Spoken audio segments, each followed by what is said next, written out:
Welcome to our lesson on logarithms. In this lesson, you will be evaluating logarithmic expressions and solving logarithmic equations. So to start off with, we need to define what a logarithm is. Well, a logarithm is the inverse of an exponential function. So for example, if I have y equals b to the x, the inverse of y equals b to the x is x equals b to the y. Remember, we switch x and y when we're finding the inverse equations. And y is called the logarithm of x. Now, y is the exponent on the inverse. And this is writing this in exponential notation. We can also write this in logarithmic notation. And in logarithmic notation, we would have y equals log base b of x. And that's exactly how we read it, y equals log base b of x. Symbolically, the log base b of x is equal to y if and only if this base b raised to the exponent y is equal to x. So this is what you're going to use right here symbolically to convert from logarithmic to exponential form and from exponential form to logarithmic form. So you might want to highlight that, put a box around it. That's going to be very important to us. Okay, so this is the one that you want to know to go back and forth from the two different types of notation. Since exponential and logarithmic functions are inverses, they undo each other, just like multiplying and dividing undo each other. Addition and subtraction are inverse operations and they undo each other. Well, taking the log and writing the exponential or taking the exponent are inverses as well, and they undo each other. So let's look at some examples and how we would go ahead and apply this. This example says to write each equation in exponential form. So exponential form says take the base of the logarithm, and it's still the base of the exponent, okay, of the exponential form. And then the right-hand side is the exponent. So 8 to the 0 is equal to 1. Over here, the base is 2. Our exponent is negative 4, 2 to the negative 4, and that has to equal 1 over 16. Now, after you write this exponentially, you should get a true statement. Anything to the 0 power is 1. And 2 to the negative 4th is 1 over 2 to the positive 4. We've learned that. And that is equal to 1 over 16. These are true. Down below, we're going to go backwards, and we are given the exponential notation. We want to write the logarithmic form. So what we're going to do is we're going to write the log, the log. Now our base right here is the base of the exponent, log base 10. Okay, our exponent is the right-hand side, so that's equal to 3. And then the right-hand side here is the log of the number we're looking for. So log base 10 of 1,000 equals 3. So 10 to the third equals 1,000. Similarly over here, the log base 9 this time of 3 equals 1/2. So your exponent is always on the right-hand side. Your base is always the thing that you're taking the base of the log of. So this slide has 4 problems for you to try. Using what I showed you in the last slide, you should be able to complete all 4 of these. So now let's go ahead and learn how to evaluate logs and solve logarithmic equations.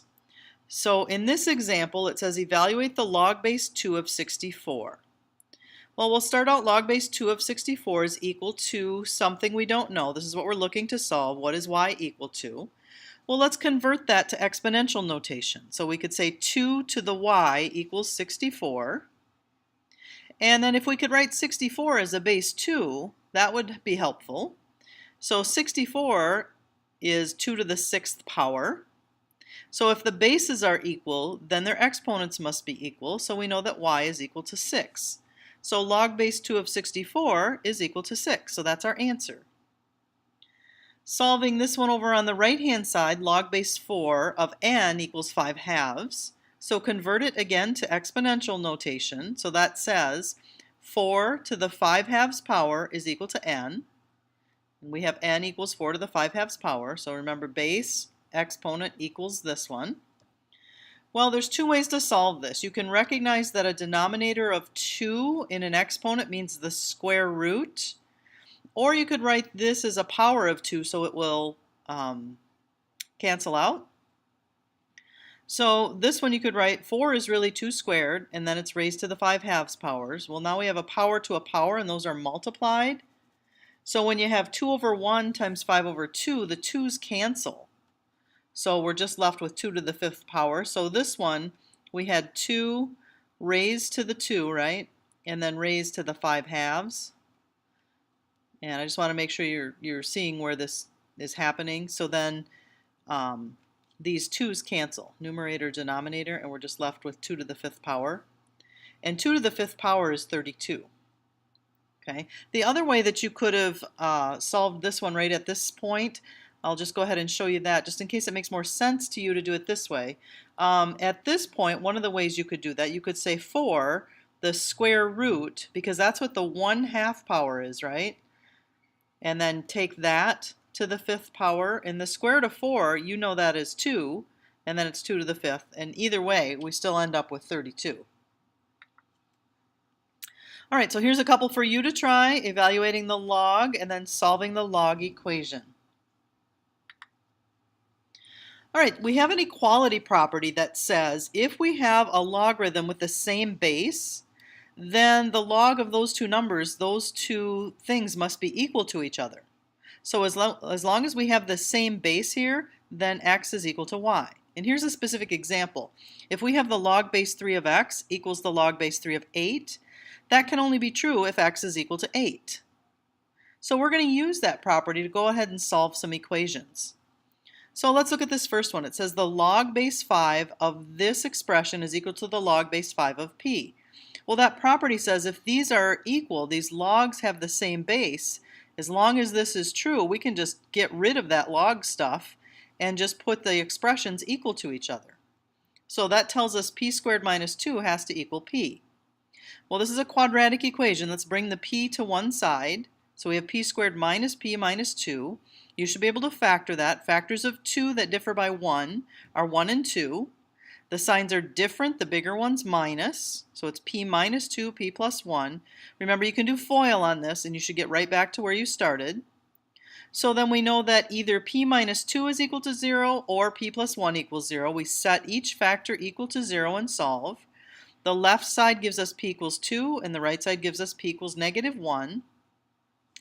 Well, we need to double check something here. I'm going to go ahead and check this in our original equation. If you check p equals 2 into your original equation back where we started, right up here, the log base 5 of 2 squared minus 2 equals the log base 5 of 2. Well, 2 squared minus 2, this is 4 minus 2, which is 2, and that checks. That's totally fine. But look what happens when we put in a negative value for that p. So let's check p equals negative 1 into our original equation. Plugging in just like we did here, negative 1 squared, we get a positive 1 minus 2, which is the log of negative 1. But we can't take 5 to any power and get a negative 1 answer. So what that's saying is, if you think about that, can you take 5 to some power, let's just say x, and get out a negative number? There's no power you can take 5 to and get out a negative value. That will never happen. And so whenever you have a negative value like that, we say that it is undefined. So we're going to go ahead and take p equals negative 1 and throw it out. That is an extraneous solution. Here's one for you to try. Solve this problem. We have the log base 3 of x squared minus 15 equals log base 3 of 2x. And then check your answer. You're going to get a quadratic equation that you have to factor, and then check both solutions. That's it for this video. See you next time.